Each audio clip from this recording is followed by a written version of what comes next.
From a baby's first steps to walking your daughter down the aisle, so many of life's precious moments are spent on our feet, and every step you take contributes to a healthier heart. By walking briskly for just 30 minutes a day, you can lower your risk for heart disease and stroke. So join us and take the first step to a healthier, longer life. The American Heart Association. Life. Life is why.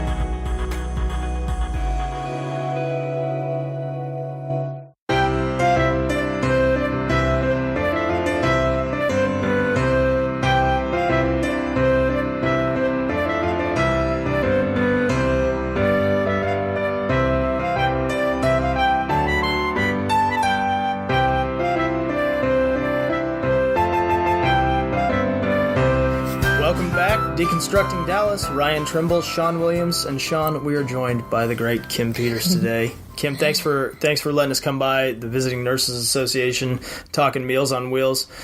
Shawn and I recently had the opportunity with our colleagues at Allyn Media to come by and do the day of service and come and deliver meals on a couple routes. It was great.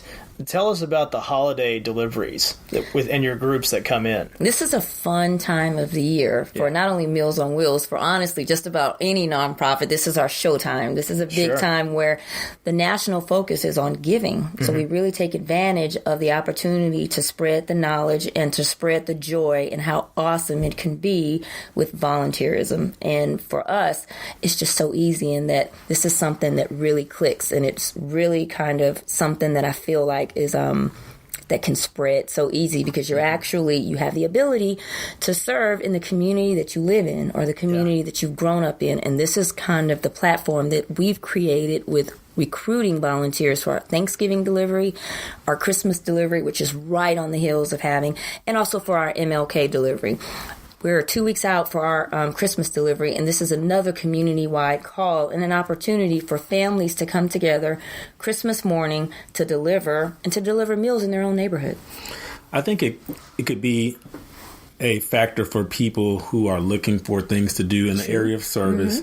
And I say, there are many. We have great clients who you can go out to and help with services. You can build homes. You can do so many different things.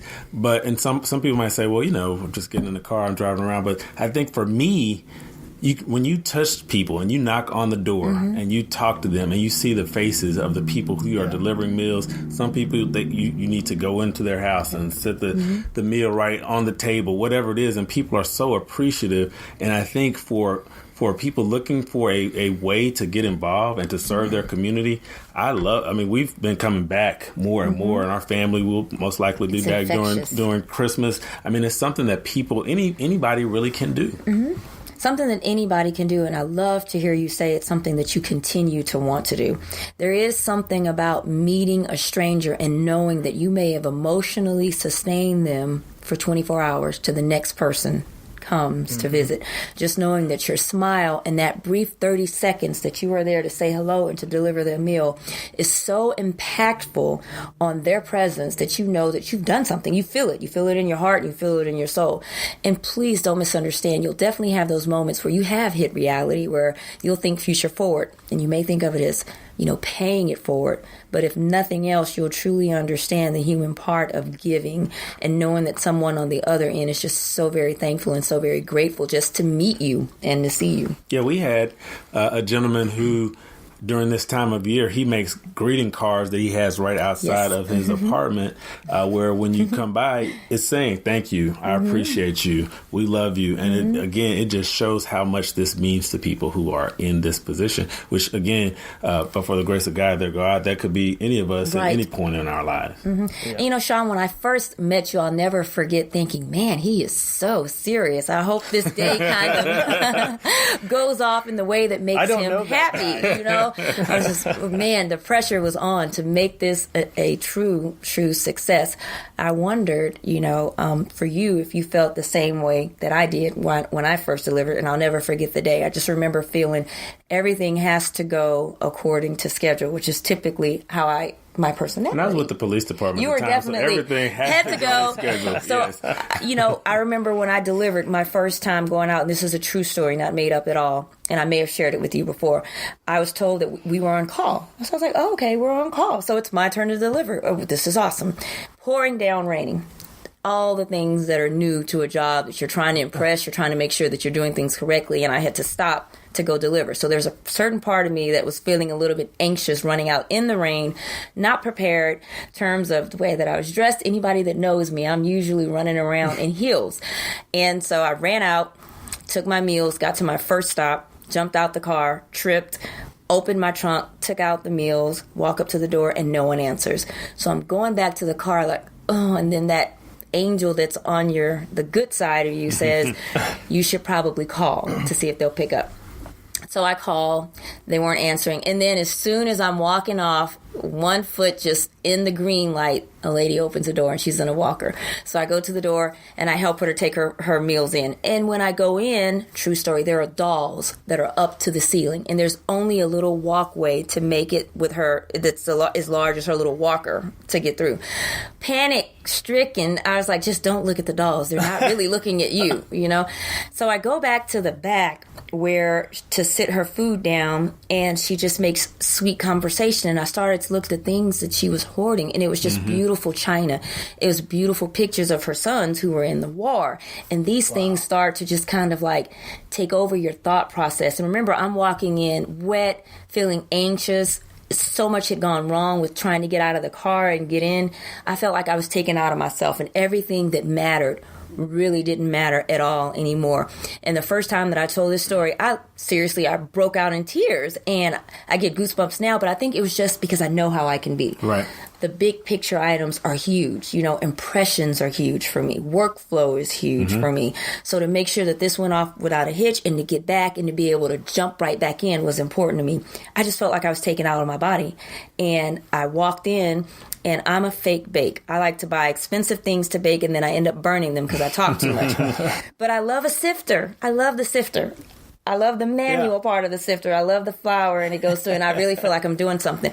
Swear to you, I looked up, and she had old school sifters on her rafters, like the big tin ones. It was like a gut laugh. I was like, oh my God, where did you get these? And she says, you like those old things? And at that moment, I was sold. You know, I figured, when I first started working for Meals on Wheels, I am going to be there 1 year. It's just not as glamorous as I'm used to. I will be there with Meals on Wheels for 1 year. 7 years later, this was my gift of surprise and delight, knowing that you can have such a wonderful time. You can be taken out of your spirit. You won't even know who you are at the end of the day, but you will know that you will have done something that is just so amazing, and you feel even more empowered. You say the great Kimmy. I was like, it's really not me. Thank you, but I think I am fueled every day, and it makes me so happy to know that I can look at you and there's a smile on your face. And Shawn, the man that I'll never forget, that was just so straight and narrow, that you've come back to me today, and that I can look at you and know that I've created a friendship and a kinship that I hope will last so much more beyond Meals on Wheels in this interview. Makes me proud. It makes me proud. This has been great for us, and it's great for me personally. It's been great for my family, so it has been awesome. That's what we talked a lot about. Yeah, mine too. Like I said, Lauren and I, we took Tabitha, our 2-year-old, and went out on Thanksgiving this year. And one of the amazing things is that this isn't. Some people may think, oh yeah, this is. Yeah, I know you said there's a lot in the southern sector. Everywhere. Yeah, but this is an issue that faces people in all parts of this city, nation, everywhere. I mean, we were in Northwest Dallas, and we were by Bachman Lake, and we would be in a really tough apartment complex delivering one, and then the next one on the list was in a pretty nice part of town in Preston Hollow, and it's just, a little old man who was the sweetest old little guy, and we delivered his meal, and he was just so happy to see us and get our little Thanksgiving card. I mean, this is an issue. If you want to see your city, come do it, because you're going to get to know your city and what's really going on. And so I would encourage everybody to come try it once. So So we know how to get a hold of you, obviously, because we know how we're here. We were able to drive here and get to this office, so we know how to get here. But there are people who are going to listen to this interview, especially at how passionate you are about this issue and how passionate you are about Meals on Wheels, and they're going to want to get involved. So how can people contact you? How can they get involved? How can they learn more? So I would love for anyone interested in learning more about the program, coming to deliver on the holidays, coming to participate in a special project and program, to simply go to our webpage, vnatexas.org. Remember Kim Peters. You'll be able to email me directly. You'll also have a direct line, which is 214-689-2210. Call me. I love it. Everybody get on the phone right now. Right now. Get on the At internet. this moment. Call Yes. Kim. Come volunteer. It's the holidays. Get in the spirit. Come out. Deliver some meals. You'll be hooked like Shawn and I are, and the rest of our team at Allyn Media. So, Thank you so much Kim, for thank this time. you. This has was been great. outstanding. We really enjoy it and look forward to delivering some more meals. Tell us where to go. Thank you. We'll do it. Thank you so much. And thank you for allowing us to be a part of your podcast today. It's been amazing. This is Deconstructing Dallas. We'll be right back.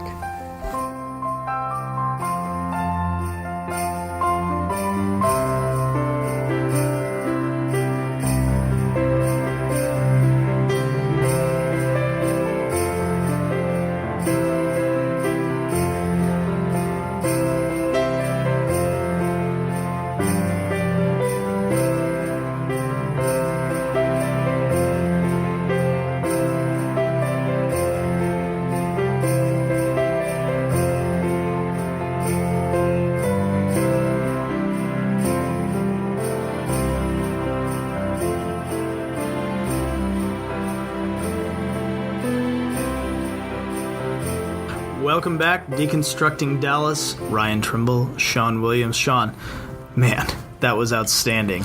Yeah, I just get excited about listening to Kim and her passion for Meals on Wheels and her passion for the clients. I mean, after that discussion, I was ready to just go jump in the car and get some meals and go do a delivery right then, because she was so excited, and she is such a great ambassador for that organization. And I'm glad to know her, glad to call her a friend, and glad that we've got a relationship now that we can use to help more people understand about what they do. I was surprised she didn't send us out on a route. Probably I would have because it's gone. a little later in the day. Gone. Heck yeah, man, it's great. It's one of my favorite things to do. And so if you have a chance this holiday season, or really any time, New Year's coming up, maybe this can be one of your New Year's resolutions to give back more, please call Kim. Please go see her. There's a lot of good, organizations across Dallas. This is definitely one that's close to my heart. I know it's close to Shawn's heart. Call Kim. Get involved. Go do a route. It's quick. It takes about an hour and a half usually, maybe hour 2 and a half hours of your max. time, which I don't even know if we really mentioned that. Is this about an hour and a half, max 2 hours of your time? It's really, they have your route mapped out. They tell you where to go. They tell you what to do if someone doesn't knock on the door. They do a great job with their orientation, and it can become a family tradition. It can be something that if you're thinking through the holiday season, what are we going to do? We got all this time. It's great to get the kids out. You can go in 10 o'clock, get an orientation, go to lunch. After we got done, we went to South Dallas Cafe. Yeah. Had a little team meal after we got done. And it just, again, it is really impactful. And I think it's hard to underscore just how impactful it is to go out and deliver meals to folks. That's right. Shout out to Bobby at the South Dallas Cafe for keeping our table clean. Keeping our table clean, keeping our glasses full. And keeping us laughing. Yeah, we had a great time with Bobby, and I hadn't been to South Dallas Cafe in a minute. Shout out to Aaron and Mary for making the recommendation. For calling. That was good. Yeah. Very good. Very strong effort. So thank you again, Kim, and look forward to everybody giving you a call, and we'll be calling you again soon. What about, again, getting a little sportsy as we get ready to go to the end of the episode, but can't help but think about the Heisman Trophy winner straight out of Allyn, Texas. Straight out of Allyn Allyn. Eagles. That's Kyler right. Murray, congratulations to Kyler, former Aggie great. How about the How's Aggies? that one feel, How Shawn? about the Aggies and the Red Raiders losing both of the last 2 Heisman Trophy winners to Oklahoma? And what a coup for Oklahoma getting back-to-back Heisman Trophy winning Transfers, quarterbacks. transfer I know. quarterbacks. I mean, that's